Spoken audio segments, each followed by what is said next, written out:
Hello. Before we begin, I want to ask you something. Have you ever stood at the edge of a canyon at night? Where the wind doesn't echo, it listens? Out here, the land stretches farther than headlights can reach. Stone walls plunge into darkness, so deep it swallows sound.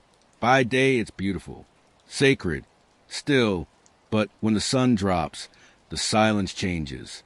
It stops being empty and starts feeling occupied. If you've ever been near a place like this, you already know what I mean. And if you haven't, listen carefully, because distance is the only thing keeping you safe. My name is Daniel Yazzie. I'm a Navajo tribal police officer assigned to the Canyon district near Black Mesa. I've worked this region for 14 years, most of that time alone. One officer covering nearly 80 square miles of cliffs, ravines, and land maps don't bother to name. This job is quiet, isolated, understaffed, and unforgiving. I thought I understood it. I was wrong. There are things I've learned out there, things that don't exist in manuals, aren't taught in training, and can't be written into any official report. We just call them the rules. And they're the only reason I'm still alive. I've kept this quiet longer than I should have. Not because I wanted to, but because silence is part of the job. I'm Daniel Yazzie, Navajo Tribal Police. 14 years assigned to the Canyon District, and every report I filed taught me what not to say. Breaking that habit is dangerous. There are 7 rules we follow out there. They aren't written and they aren't superstition. They're protocols shaped by loss. Ignore them and people disappear. Sometimes officers do. I'm trained to protect scenes, preserve facts, and trust procedure. I'm also sworn to protect lives, even when the truth doesn't fit a form. If you're still listening, you deserve to know why I'm crossing that line now. I waited because saying it makes it real. I waited because one rule only became clear after I watched it fail someone I trusted. Before rules, you need to understand Canyon first. Before rules, you need to understand the canyon first. Out here, the land doesn't announce itself as dangerous. It doesn't snarl or creak or glow in the dark. It just exists, layer after layer of stone carved by time, so patient it feels intentional. The canyon stretches across the reservation like a slow, open scar, its walls stacked with rust-red sandstone, pale limestone, and veins of black rock that shimmer after rain. During the day, sunlight settles into cracks and ledges, warming them until the whole place smells faintly of dust and iron. At dawn, the air is sharp and clean. At dusk, it turns heavy, as if the canyon is holding its breath. The wind is never consistent. It slides along the walls, drops suddenly into silence, then rises again from a different direction entirely. Weather changes fast here. Clear skies can turn violent without warning, rain flooding narrow passages miles away from where the clouds are visible. Winter nights cut deep, cold settling into your bones. Summer heat presses down so hard it blurs distance, makes the far walls waver like they're uncertain whether they're real. To us, this land isn't haunted. That's the wrong word. Haunted implies abandonment, something left behind. The canyon has never been empty. It's living land, remembered land. Long before radios and patrol vehicles, people traveled these paths, hunted here, prayed here. Stories weren't meant to scare children. They were meant to teach respect, boundaries, listening more than speaking. You don't conquer a place like this. You move through it carefully, knowing it was here long before you and will be here long after. My patrols usually started the same way. Check in with dispatch, log mileage, confirm weather advisories. Most days were quiet. Welfare checks on remote homes. Lost tourists who underestimated distance and overestimated their phones. Occasional disputes that burned out as quickly as they flared. Tribal policing isn't like city work. Backup can be an hour away if roads cooperate. Sometimes longer. You learn to rely on preparation, calm, and the understanding that out here, you finish what you start. The radio is your lifeline, or it's supposed to be. Coverage fades in pockets, especially deeper in the canyon. You get used to static, to calls cutting in and out. You repeat yourself slowly, clearly, making sure location and time are logged. Procedure matters because it's the only thing that keeps chaos manageable. That's how it was when Officer Eli Begay joined my rotation. Eli was young, fresh from training, still carrying that mix of confidence and caution you see in good officers who haven't been worn down yet. He grew up not far from here, knew the land in a personal way. Family stories, weekend hikes, names for places maps ignored. He asked questions, listened when elders spoke, and didn't laugh when they warned him not to wander off trails without reason. I liked that about him. We spent long hours together in the cruiser, watching the horizon shift as the sun moved. I showed him patrol routes, landmarks you could trust, and the ones you couldn't. He joked about how empty everything felt, how quiet it was compared to academy training. I told him quiet doesn't mean safe. It just means nothing's announcing itself yet. That's when the small things started happening. Nothing dramatic, just enough to notice if you were paying attention. Once, during a routine drive near the Western Rim, the radio crackled with a burst of static, so sharp it made Eli flinch. Dispatch hadn't called us. No transmission logged. When I asked for a repeat, there was only silence. Another time, we checked our watches after a short patrol and realized nearly 40 minutes had passed without either of us remembering what we'd done. No gaps in terrain. No signs we'd stopped. Just missing time, like someone had lifted it cleanly out. Sounds traveled strangely, too. A single footstep echoing where no one stood. A voice carried on the wind that sounded close until you tried to place it, then scattered into nothing. Eli brushed it off at first. Wind. Acoustics. Fatigue. I didn't correct him. Not yet, because before the rules, there's denial. You want the land to behave like any other jurisdiction. You want your training to be enough. We followed protocol. Logged anomalies as environmental interference. Wrote reports that stayed within acceptable language. You don't mention unease. You don't mention instincts. You especially don't mention things you can't explain. That's how careers end. Still, I started keeping mental notes. Locations where radios failed consistently. Times when the canyon felt attentive. Eli noticed me slowing down, scanning longer than necessary. He asked why. Just learning the rhythm. I told him it wasn't a lie. I just hadn't admitted whose rhythm it was. Late one afternoon, the light already slipping low, a call came in from dispatch. Hiker overdue. Solo. Last known position somewhere deep along an unofficial trail system tourists weren't supposed to know about. Coordinates were rough. Signal weak. No return call. Eli looked at me, alert and ready. Standard search and rescue procedure kicked in. Confirm route. Notify emergency services. Plan approach. I acknowledged the call, logged our direction, and turned the cruiser toward the canyon road. As we drove, the wind died completely. The radio stayed quiet longer than it should have, and somewhere between the last marked milepost and the narrowing descent ahead, I felt that familiar tightening in my chest.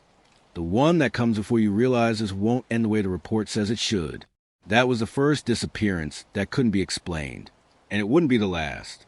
That call stayed with me longer than it should have. The hiker's name was logged, age mid-30s, visiting from Flagstaff. Experience enough, according to the friend who reported him missing. He'd gone out before sunset, said he wanted to catch the canyon when it was quiet. That detail sat wrong in my stomach as soon as I heard it. We parked where the dirt road narrowed and continued on foot, following procedure. Headlamps checked, GPS marked, radio check-in every 15 minutes. Eli moved ahead with an energy I remembered having once. Focused, purposeful, trusting the plan because the plan had always worked before. The canyon walls closed in as we descended, light fading faster than expected. Shadows stretching until distance became hard to judge. That was when I told him the first rule. After dark, I said, keeping my voice even, you don't answer voices you can't see. Eli slowed, turned his headlamp toward me. You mean like animals? Echoes. Any voices, I said. Doesn't matter who they sound like. He frowned. That's not in search protocol. No, I agreed. It isn't. Rule 1 was always the hardest to explain because it sounded irrational when said out loud. There was no folklore attached when we taught it. No stories of monsters or spirits. Just a simple boundary, passed from officer to officer, usually after someone learned it the hard way. We didn't dress it up. We didn't argue theology. We treated it like a safety measure, the same way you'd tell someone not to enter a flash flood zone, even if the sky looked clear. Eli nodded, but I could tell he didn't understand. Not really. He was still in rescue mode. Someone lost. Someone needing help. Voices were how you found people. We followed the trail markers until they thinned, then vanished altogether. The canyon grew quieter the deeper we went, sound swallowed by stone. Our footsteps felt too loud, each crunch of gravel echoing back at us a half-second late. The air cooled sharply. I checked my watch. We were still within our time window, but it felt later than it should have. Dispatch Canyon 2, I said into the radio. We're at last mark point. Beginning grid search. Static answered me. Then nothing. We split the area visually. Sweeping headlamps across ledges and narrow cuts. That's when the voice called out. Hey! Over here! It was close. Too close. A man's voice, strained but steady, coming from somewhere ahead and slightly below us. Eli reacted instantly. That's him, he said, already stepping forward. Stop. I said, sharper than I meant to. The voice came again. I'm down here. I can't get up. Eli hesitated, confused now. Sir, stay where you are, he called back, training overriding caution. I grabbed his arm. Eli, don't answer. He looked at me like I'd lost my mind. Daniel, he's right there. I know, I said, and you don't answer. The voice shifted, tone changing just enough to make my skin prickle. Please, I'm hurt. I just need help. It sounded convincing. Real. Exactly how a lost hiker would sound after dark, injured and scared. That's what made it dangerous. Eli shook off my grip. We can't ignore that. That's not how this works. I'm telling you, I said, lowering my voice, this is how it works out here. Before I could say more, Eli called back, clear and professional. Sir, this is tribal police. Can you tell us your location? The canyon went silent. For a moment, I thought we'd been wrong. That fear had made me overreact. Then the voice answered again, but this time, it wasn't the hiker. Eli, it said, calm, familiar. My blood went cold. It was my voice. Same cadence. Same slight rasp from years of radio use. Even the way I said his name was right. Eli froze. Daniel. I didn't answer. I couldn't. Rule 1 burned in my head, loud as a siren. Eli, come on. The voice continued, coming from deeper in the canyon now. He's just a little farther down. Dispatch wants us to move. Eli's breathing quickened. I could see the conflict on his face. The trust he'd built with me fighting against a wrongness he couldn't quite name. That sounded like you, he said quietly. I know, I said, and that's why you don't respond. He swallowed. So what do we do? We keep searching, I said, but we don't talk back. Not to it. Not no matter what it sounds like. We moved carefully after that, every step deliberate. The voice didn't stop. It changed instead. Sometimes it sounded like the hiker again, weak and desperate. Sometimes it sounded like dispatch, calling our unit number, asking for a status update. Once, it sounded like Eli's mother, speaking Navajo so softly I almost missed it. That one nearly broke him. This doesn't make sense, Eli whispered. How could it know that? I didn't have an answer that fit inside training or policy. It doesn't need to make sense, I said. It just needs you to answer.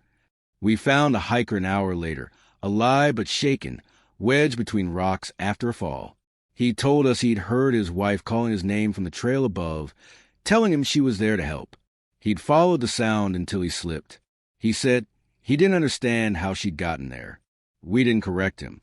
We escorted him out in silence, the canyon quiet again, almost peaceful. I thought we'd gotten away with it. As we reached the cruiser, my radio crackled to life. Canyon 2, a voice said, status check. It was dispatch's call sign. Then it added, softly, using a frequency that shouldn't have been open. You answered after dark. I turned the radio off with shaking hands.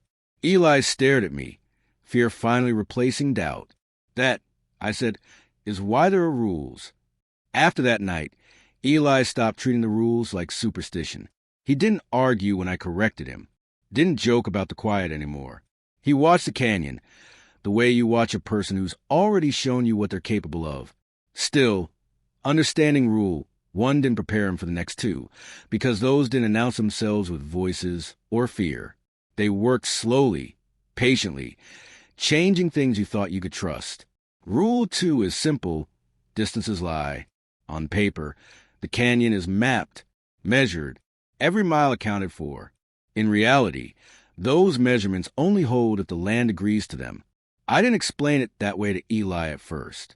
I told him what mattered operationally, that a hike listed as 2 miles could take 5 or 20 or never end at all. That landmarks don't always stay where you left them. He nodded, skeptical but listening. We tested it unintentionally during a routine patrol a few weeks later. Clear day, no active calls. We parked near a known overlook and followed a trail I'd walked dozens of times. According to the map, the turnaround point was less than a mile out. We should have reached it in 20 minutes. 40 minutes later, we were still walking. The terrain hadn't changed dramatically. Same sandstone shelves. Same bent juniper near the switchback. But the overlook never came. Eli checked his GPS, frowned. "We're past it," he said. "By a lot." I looked ahead. The trail stretched on, curving just enough to keep what lay beyond hidden. I felt that familiar pressure behind my eyes, the sense of being gently redirected. "We turn around," I said. We did, and after 10 minutes of walking back, we stepped out exactly where we'd started. Eli didn't say anything for a long time. When he finally spoke, his voice was careful. "That's not possible." "No," I said, "but it's normal." Rule 3 followed naturally from Rule 2, never mark new paths. In search and rescue, marking trails saves lives. Tape, cairns, chalk, temporary signs to guide teams and prevent overlap. Eli carried tape in his pack, standard issue. He'd already used it successfully on other calls. Out here, though, marking a path is like signing a contract you don't understand. I explained it to him the way my grandfather once explained it to me, long before I wore a badge. Paths aren't just routes. They're agreements. They exist because enough people have walked them with intention. When you mark a new one without understanding the land, you're inviting something to use it too. We saw what that meant one evening near a side ravine I knew well, or thought I did. The ravine had always been narrow, barely wide enough for a single person to pass. That night, it opened wider than I remembered. The walls pulled back just enough to look welcoming, and there were markers. Small stone stacks, neatly balanced, leading down into the ravine. Fresh, deliberate. Eli crouched, examining one. "These weren't here before," he said. "No," I agreed. "Search team, maybe? From before I was assigned." I shook my head. "We don't mark here." He reached for the tape in his pack out of habit. "We should flag this, if someone follows." I caught his wrist. Hard. "Don't," I said. He looked up at me, startled. "Daniel, this isn't safe. Someone could wander down there." "Someone already did," I said, "and didn't come back." The ravine breathed. That's the only way I can describe it. A slow movement of air that wasn't wind, carrying the smell of damp stone and something older. The markers seemed to shift when you weren't looking at them directly, stacks leaning, straightening. Eli pulled his hand back slowly. "So, what do we do?" "We erase," I said. We dismantled the stone stacks carefully, one by one, scattering the rocks back into the ravine walls. I made sure Eli watched how I did it. No patterns, no repetition. When we finished, the ravine looked smaller again, less inviting. That night, Eli asked me the question I've been waiting for. "Does the canyon move things? Or do we?" "Yes," I said. Over the next few months, the distortions became harder to ignore. A ridge that should have been visible from the east vanished behind another wall. A boulder used as a reference point appeared half a mile away from where it belonged. Our maps began to contradict each other, then themselves. We updated them anyway. Procedure demanded it. Each time, the corrections felt wrong the moment we wrote them down. "Maybe the maps are outdated," Eli offered once. "Maybe," I said, but we both knew better, because the canyon wasn't random. It was consistent in its inconsistency. Areas that caused trouble before continued to do so. Routes that felt safe stayed that way until someone tried to control them. The land reacted to intention. That realization hit hard during a daylight patrol when Eli nearly stepped off a ledge that hadn't been there the week before. I grabbed him just in time, heart pounding as I looked down into a drop that swallowed sound. "I swear," he said, shaken, "that wasn't here." "I know," I said. We logged the hazard, marked it on the map, and the next day it was gone. What replaced it was worse. A new trail appeared where no trail should exist. Wide, smooth, clearly walked. It cut through protected land, bypassed natural obstacles, and led straight into the deepest part of the canyon. No one had reported it. No one had permission to make it. Eli stared at the map, then at the trail, then back again. "If this is here," he said slowly, "everything we're using is wrong." I didn't correct him, because that was the moment I realized the canyon wasn't just distorting space. It was teaching us not to rely on anything that could be written down. And the next call we received would prove just how dangerous that lesson was. The next call came sooner than it should have, and it came with a reminder we never needed. Out here, you are almost always alone. On paper, the Canyon District is fully staffed. That's how it looks in budget reports and annual reviews. Boxes checked, positions technically filled. In reality, most shifts run thin. Illness, transfers, training rotations, burnout. It all adds up.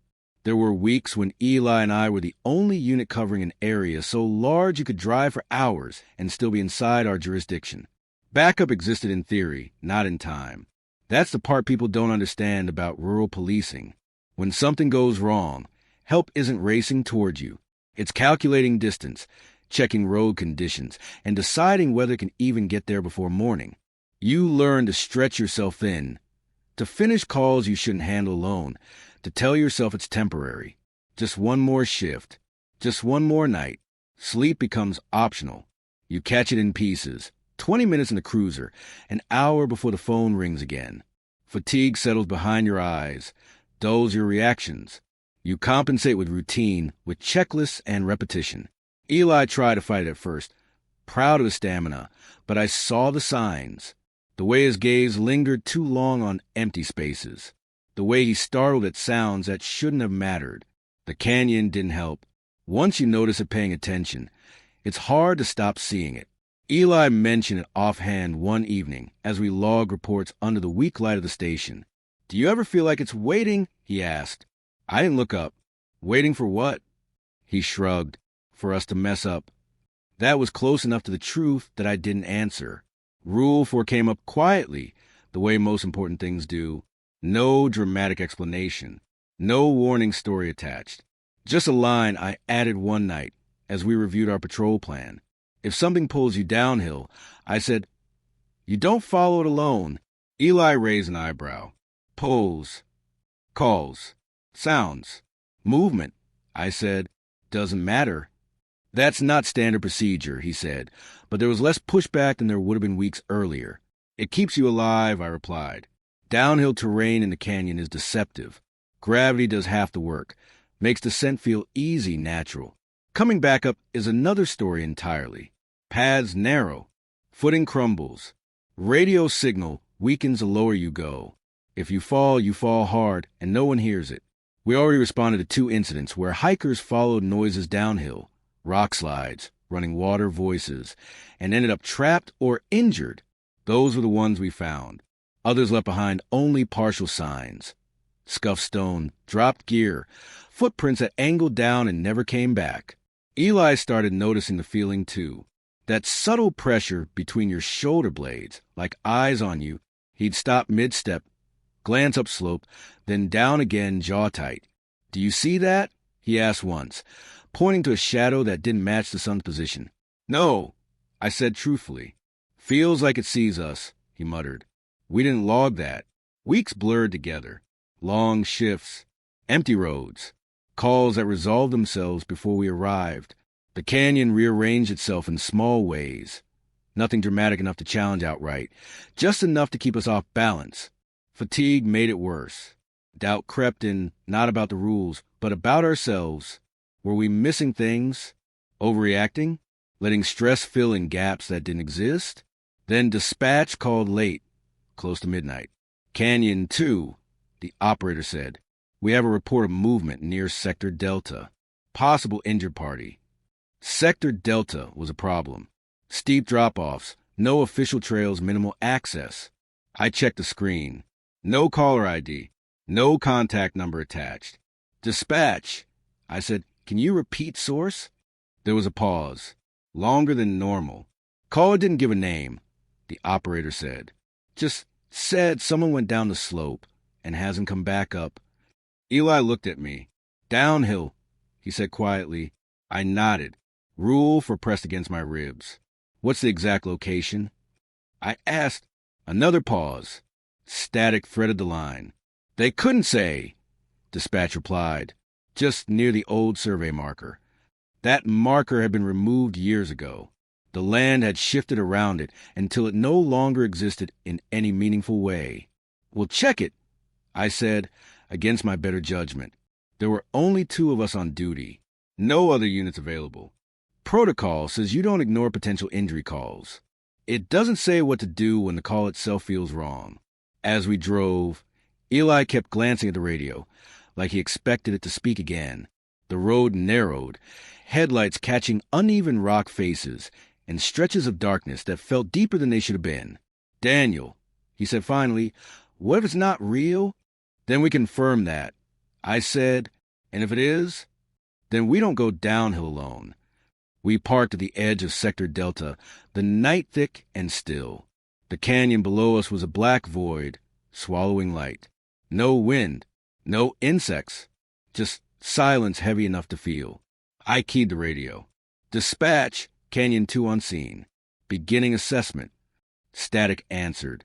Then a voice cut through, calm and certain, using our call sign and a tone that didn't belong to the operator we knew. Canyon 2, it said. They're waiting below. The radio went dead after that. Not static, not interference, just silence, like the line had been cut clean. I held it for a moment longer than necessary, thumb resting on the transmit button, listening for anything human to come back. Nothing did. We stood at the edge of Sector Delta, headlights spilling uselessly into the dark. The canyon below us felt closer than it should have been, like it was leaning uphill to meet us. Eli shifted his weight, peering down, and I saw that pull in him, the instinct to move toward problem, to close distance, to act. That voice, he said quietly, that wasn't dispatch. No, I said, but it knew the call sign. Yes. He nodded, jaw tight. So Rule 4 applies. Rule 4 applies. I confirmed. We waited. That was the hardest part. Every instinct trained into us said time mattered. That delay could cost someone their life. But the rules existed because time behaved differently down there. Waiting wasn't an action. It was resistance. Minutes passed. My watch ticked too loudly. The darkness below remained unbroken. Then we heard it. A sound like someone scrambling on loose rock. A sharp intake of breath. A hand slapping stone. Help! A voice called from below. Mayo! Strained. Close enough to imagine reaching out and grabbing. Eli took a step forward before I could stop him. He's right there. Eli, I said, grabbing his arm. We don't go down alone. What if he dies while we wait? His voice cracked, just slightly. What if that's on us? That question hit where rules couldn't protect you. I didn't have an answer that would satisfy a report or a conscience. I only had experience. We call for backup, I said. We wait. There is no backup, he shot back. You said it yourself. The canyon made a sound then, not a voice, not quite. A shifting, settling noise, like the land adjusting its weight. I can see him, Eli said suddenly. I followed his gaze. For a split second, I thought I saw movement too. A darker shape against the dark, just below the lip of the slope. It looked like a man crouched awkwardly, one arm raised. Eli, I said, slower now. Look at me. He didn't. He stepped closer to the edge. If I go halfway, he said, reasoning it out as he always did, you stay here. That's not alone. That's not what the rule means, I said. But he was already moving. The ground gave way faster than either of us expected. One wrong step, gravel sliding, and Eli vanished over the edge with a shout that cut off too quickly. I hit the ground, scrambling forward, heart slamming against my ribs. Eli! I shouted, then stopped myself too late. Silence answered. I waited. Seconds stretched thin. I didn't go after him. Every part of me screamed to, but rules aren't suggestions. They're lessons written in blood. Minutes later, 5, maybe 10, I heard footsteps climbing. Slow, careful. Eli emerged from the darkness below, pulling himself up onto solid ground like nothing had happened. No visible injuries. No torn uniform. He stood there breathing hard, eyes unfocused. You okay? I asked, forcing calm. He nodded. Yeah, I'm fine. What happened down there? He hesitated. I slipped, but there was a ledge. I didn't see anyone. Just echoes. Something about the way he said it felt wrong. Flat, like he was reciting something he'd practiced. We returned to the cruiser, without another word. The canyon stayed quiet, almost satisfied. I drove us back to the station, watching Eli in the rearview mirror. He stared out the window, unblinking. That night, I didn't sleep. Over the next few days, changes surfaced. Small at first. Eli forgot details he should have remembered. Radio codes, landmark names we'd used 100 times. He started taking longer routes to familiar places, insisting they were shorter. Once, I caught him standing too close to a drop-off, leaning forward like he was listening for something below. You good? I asked him. Yeah, he said, smiling too quickly. Just tired. Then we got the call. A body had been found in a lower ravine, not far from Sector Delta. Male, mid-30s. The missing hiker from weeks earlier. Search and recovery protocol kicked in. This time we had support. More units. Daylight. Everything done by the book. The body was wrong. Not decomposed the way it should have been. Clothes intact. Skin pale. Unmarked except for one thing. Deep bruising around the ankles, like hands had gripped him hard enough to break vessels. No drag marks. No signs of fall. In his pocket, we found something that didn't belong there. A strip of fluorescent tape. Search and rescue marking tape. Fresh. It wasn't ours. I logged what I could. Location. Condition.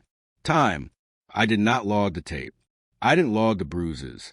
I didn't log the way Eli flinched when he saw the body, or the way his reflection didn't quite line up with his movements in the cruiser window afterward. At the station, the coroner asked questions I couldn't answer without sounding insane. I gave him what procedure allowed. The rest stayed with me. That night, Eli didn't show up for shift change. His phone went straight to voicemail. His vehicle was found parked near the canyon road, engine cold. We searched until sunrise, then all day, then the next. When we found him, it was halfway down a slope that shouldn't have been accessible. His body lay twisted against stone, eyes open, expression peaceful in a way that made my stomach turn. No sign of struggle. No explanation that fit. As I stood there, the canyon felt closer than ever. Not hungry, not angry. Personal. It had taken something from me. And I knew, with a certainty that hollowed me out, that it wouldn't be the last. After Eli's death, the rules stopped feeling like precautions and started feeling like confessions. Things passed down because no one wanted to be the last person to learn them. I was taken off active patrol for a week. Mandatory leave dressed up as concern. Paperwork replaced movement. Silence replaced the canyon. It didn't help. The land doesn't let go just because you step away. When I returned, they paired me with rotating officers from neighboring districts. Good cops. Trained. None of them knew the rules. And after Eli, I wasn't sure I had the right to teach them. Rule 5 is blunt. Never split up. Every training manual says the opposite. Divide search areas. Cover ground efficiently. Maintain visual contact if possible. The rule doesn't care about efficiency. It cares about control. Once you're separated in the canyon, distance stops meaning what you think it does. 100 yards might as well be a mile. A shouted name doesn't travel straight. Sometimes it doesn't travel at all. Rule 6 follows it closely. Never follow footprints that end. That one's harder to accept if you've ever worked a missing person case. Footprints are evidence, direction, intent. When they stop, you assume concealment injury or environmental loss. You don't assume the ground decided it was finished with them. The first time I enforced those rules after Eli, it went against everything in me. We were searching for a teenager who hadn't come home after taking a shortcut through the canyon. Daylight, clear weather. His shoe prints were easy to spot in the dust, leading down a familiar incline. Standard protocol would have had us split. One unit following the trail, another canvassing adjacent paths. I didn't let them. We stayed together, moving slower than command liked. Radios crackled with impatience. Supervisors asked why our coverage was limited. I gave answers that sounded reasonable and meant nothing. The footprints led us to a flat slab of stone, sun-warmed and bare. And then they stopped. No scuff marks. No turn. No sign he'd lifted off or fallen. Just a last impression of a sneaker, perfectly formed, and nothing beyond it. One of the officers crouched, confused. Wind could have covered the rest. No, I said too quickly. He looked up at me. Sir, we don't follow this. I said, we mark it and pull back. But this is our best lead. That's not a lead, I replied. That's a boundary. They didn't argue, but I saw it in their faces. Doubt, frustration, the unspoken question. What kind of cop walks away from evidence? That night, I dreamed of Eli standing on bare stone, footprints ending at his feet. He was calling my name, calm, patient, like he'd been waiting. When the next call came, it was worse. Dispatch reported an officer in distress. My call sign, my name, location pinged deep inside the canyon, an area I hadn't been assigned to in months. I felt cold all over. I keyed the radio. Dispatch, repeat caller. Static. Then my own voice came back, strained and urgent. Daniel, I need help. I fell. I can't get back up. Every officer in the vehicle froze. That's you, one of them whispered. No, I said, it's not. The voice continued, describing landmarks accurately, patrol procedures, radio codes Eli had once used. It knew how we talk when things went wrong. Rule 5. I said, forcing control into my tone. We do not split. We do not respond to voices we can't see. But if that's really you, another officer started. It isn't, I said. And if it were, it would want us together. We held position. Minutes passed. The voice grew more desperate, then angry, then quiet. Finally, it stopped. Command wasn't happy. Reports were filed. Concerns noted.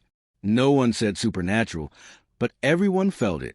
A week later, during a night patrol I shouldn't have been cleared for, I heard Eli again. I was alone. That's on me.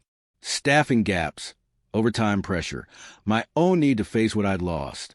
The canyon doesn't waste opportunities. I heard footsteps behind me where there was no trail.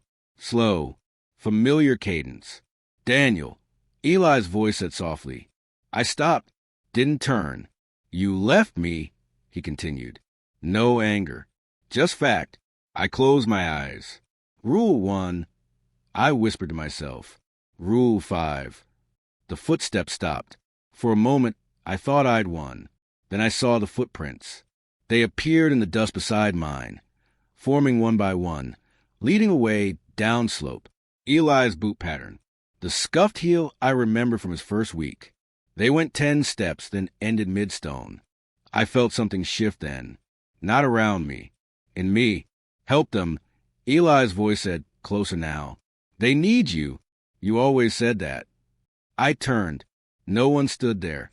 Just a canyon. Quiet and open, waiting for me to make a choice.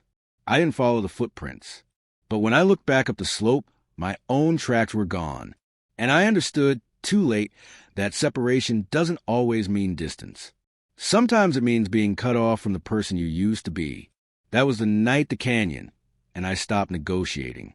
And it was only a matter of time before it decided to take something else. After that night, I stopped pretending the canyon and I were separate things.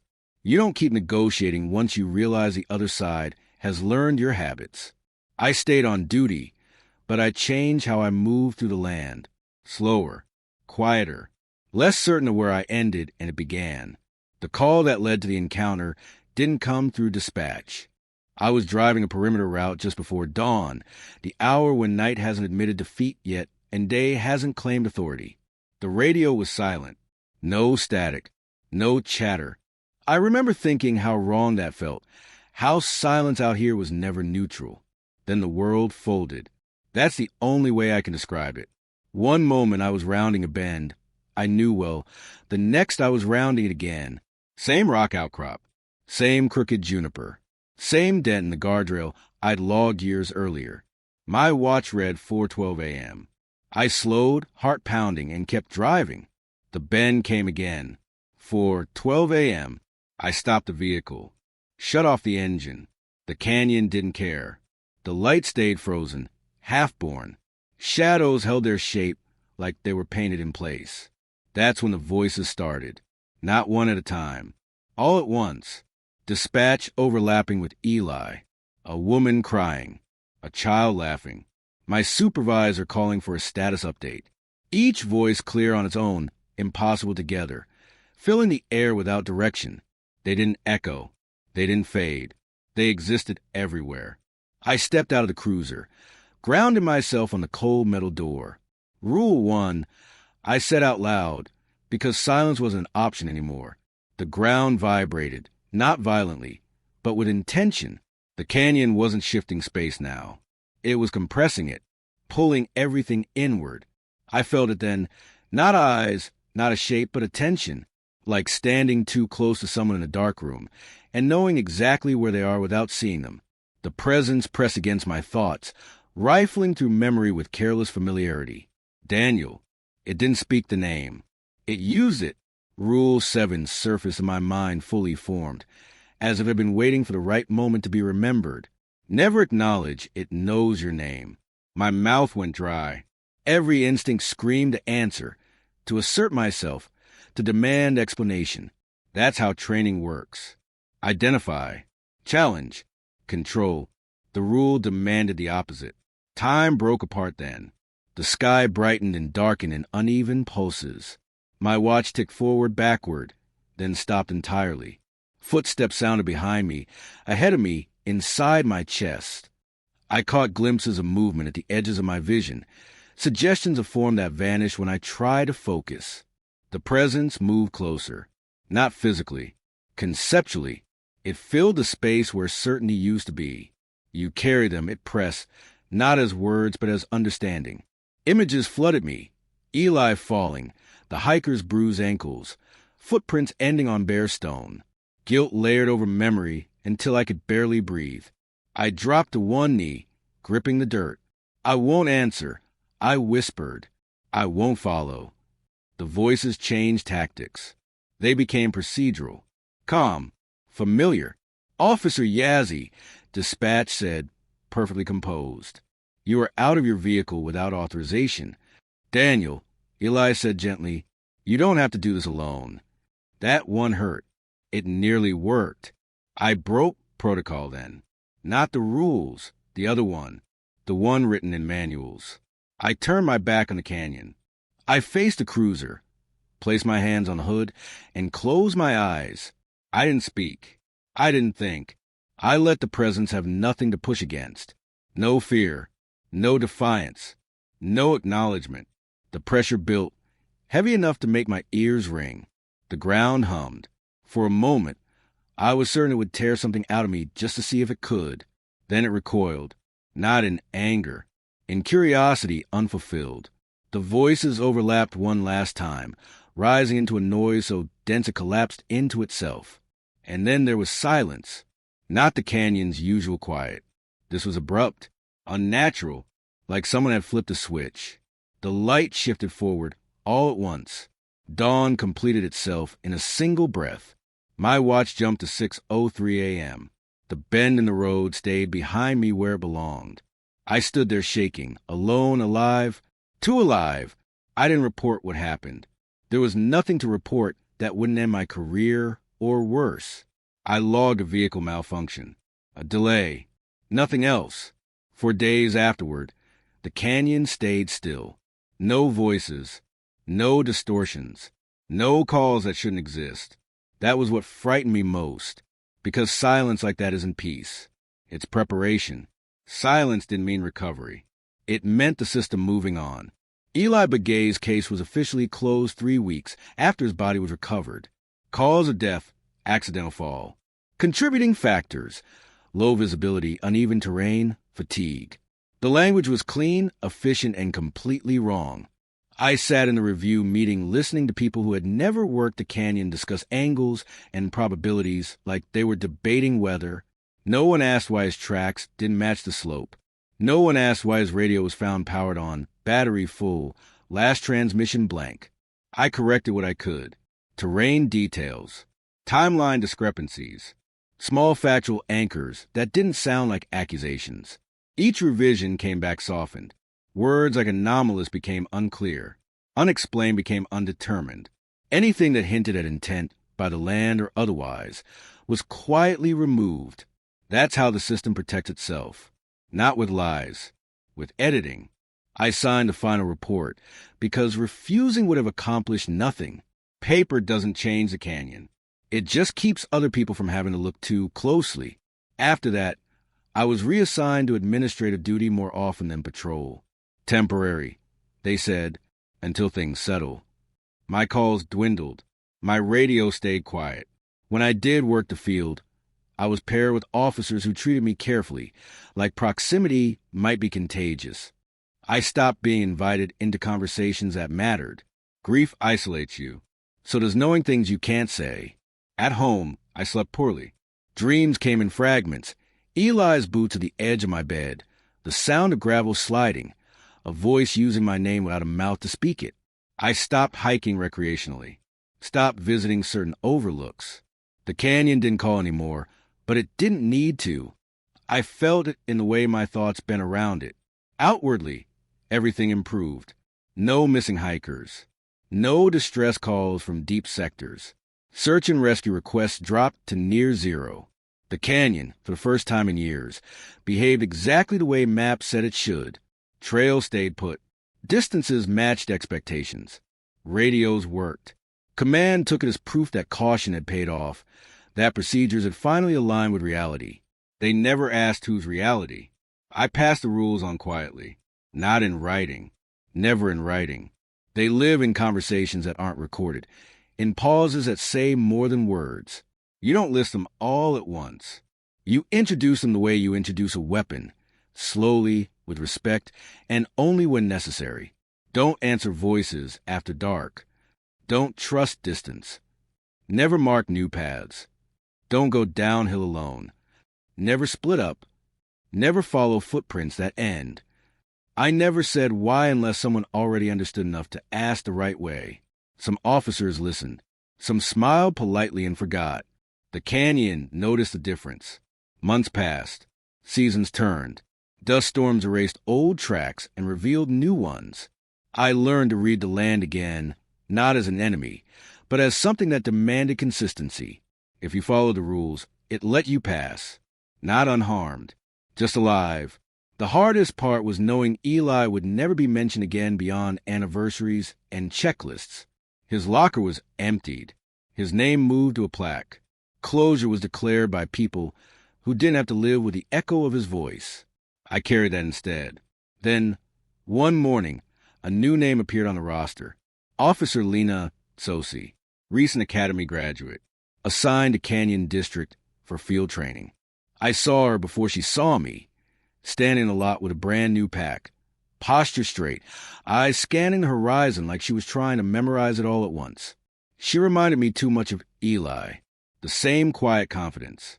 The same belief that preparation could account for anything. She extended her hand when we were introduced. "Honored to work with you, sir," she said. I shook it, felt the calluses that hadn't had time to form yet. We'll keep it informal. I replied, and you should know, out here, listening matters more than talking. She smiled. I've heard the canyon's quiet. I looked past her, toward the distant line where stone met sky. The land was calm, cooperative, patient. It is, I said, until it isn't. She waited, expecting more.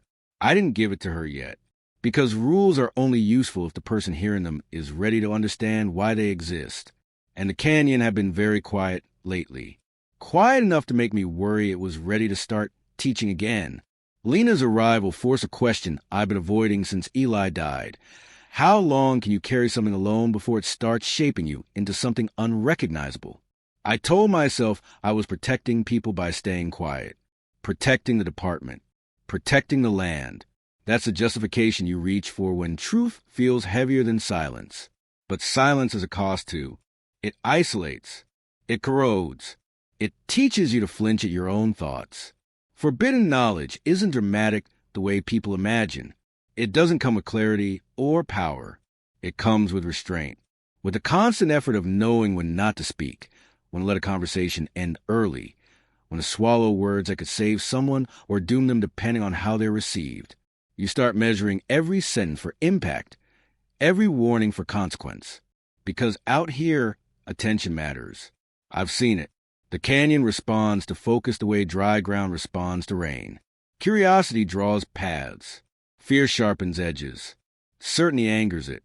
The more people look too closely, the more the land seems to lean back, rearranging itself just enough to remind you who sets the terms. That's the moral trap of it. Warning people can make them safer, or it can make them interesting. I struggled with that when Lena asked her first real question. It wasn't about procedure or landmarks. It came late in the shift, when the sun was low and the canyon walls were turning the color of old blood. Why do senior officers rotate out of this district so fast? She asked. I considered the honest answers. Burnout, isolation, understaffing. All true, none sufficient. Some places are meant to be understood quickly, I said instead. She nodded, accepting it. But her eyes stayed on the canyon longer than they should have. I saw the same hunger there I'd once had, the need to make sense of a place that refuses to explain itself. That's when I realized why I'm telling you this now. Not because I want sympathy, not because I want belief. Those things are irrelevant. I'm telling you because knowledge doesn't stay contained. It leaks. It finds listeners. And listeners become participants whether they intend to or not. If you're still here, still listening, that means something in you recognizes the weight of it. That recognition carries responsibility, not to investigate, not to challenge, but to respect boundaries that don't belong to you. The canyon hasn't stopped. It's just learned patience. It doesn't need to call every night. It doesn't need to rearrange itself constantly. It waits for moments of carelessness, for exhaustion, for the confidence that comes from too many quiet days in a row. It waits for someone to think they're immune, because nothing has happened lately. I've watched it do this over years. Long stretches of calm followed by brief surgical corrections. One hiker, one officer, one choice made 5 steps too far downhill. Then stillness again, like nothing ever happened. That's how it avoids patterns. That's how it avoids study. The hardest part to accept is that there's no villain to fight, no creature to trap or destroy. The canyon isn't evil. It's not even hostile in the way predators are hostile. It's territorial in a way humans forgot how to be. It enforces rules the same way gravity does, without malice, without apology. We're the ones who insist on testing it. I think about Eli often, not just his death, but his faith in systems, in checklists, in the idea that enough preparation could solve anything. That belief didn't kill him.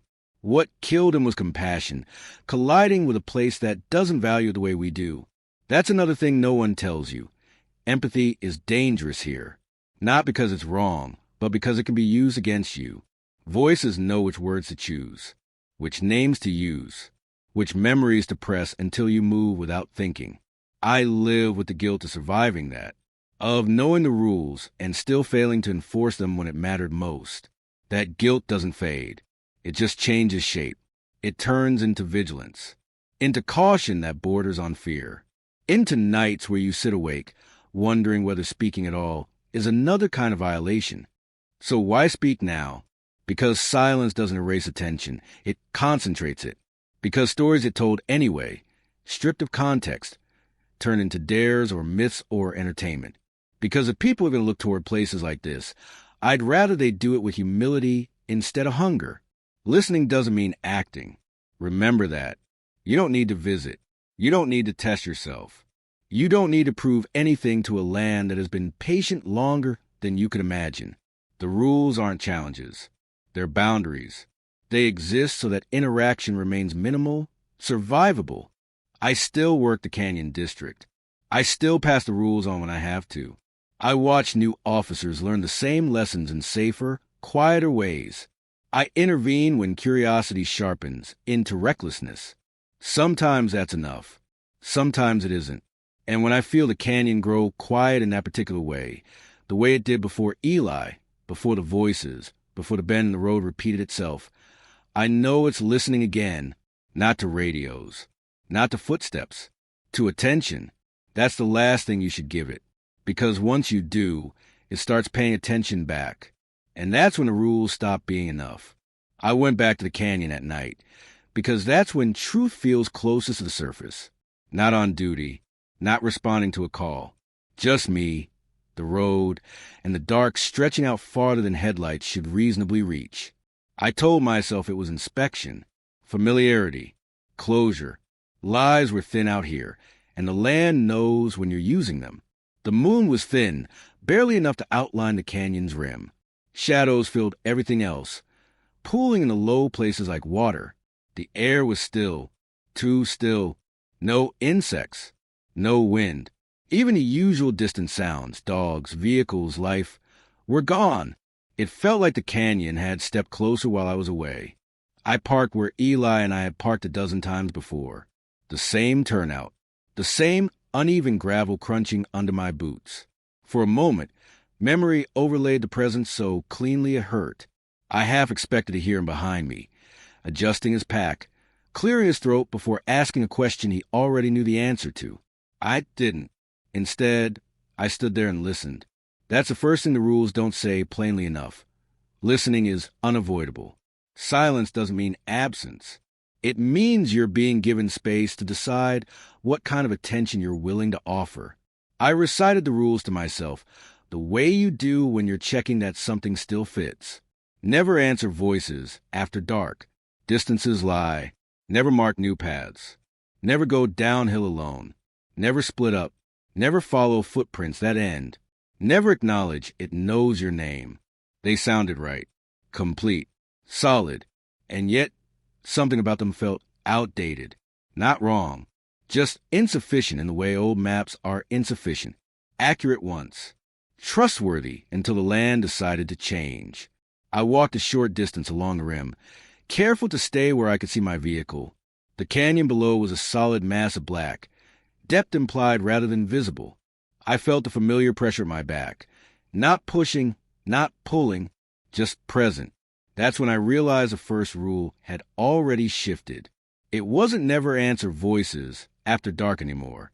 It was never answer when they want you to. The difference matters. Because the canyon doesn't rely on darkness alone now. It's learn patience, learn daylight, learn timing. It waits for moments when answering feels justified, professional, kind, when silence feels like cruelty.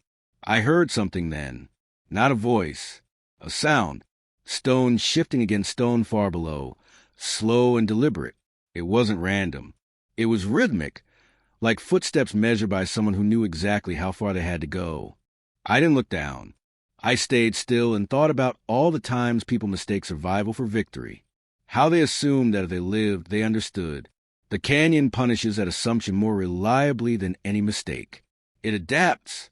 That's the part no one wants to accept. Not officers, not researchers, not storytellers. The land doesn't stay static just because you wrote the rules down once and decided they were final. Every interaction teaches it something. Every attempt to explain it sharpens it. I've seen that adaptation in small ways. Voice is that learned radio procedure. Trails that formed where fear was strongest. Silence that arrived only after someone paid attention long enough to be noticed. Tonight, it felt different again. The presence wasn't close. It wasn't far. It was distributed, the way fog fills space without having an edge. I couldn't point to it. I could only feel how careful I needed to be.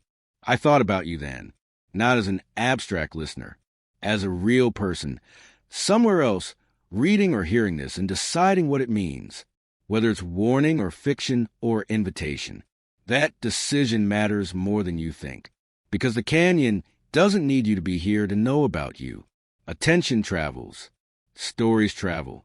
The rules were never meant to spread far. They were local, contextual, passed hand to hand, voice to voice, with understanding layered underneath. When they're pulled out of that context, they lose something. Or worse, they gain reach. That's why I haven't written them down until now. Why this feels like a violation even as I do it. But the land is already adjusted to silence, to secrecy, to containment. I don't know which is safer anymore.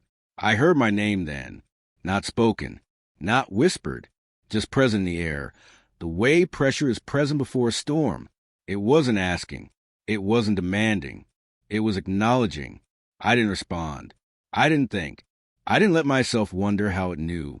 I walked back to my vehicle slowly, deliberately, leaving clear tracks in the gravel, because some paths are meant to be visible. When I reached the door, I stopped and did one last thing I hadn't planned on. I listened again. Nothing followed me. No footsteps. No voices. No distortion. The canyon stayed exactly as it was, vast and indifferent and full of memory. That frightened me more than any sound ever had, because when it lets you leave untouched, it's not mercy. It's confidence.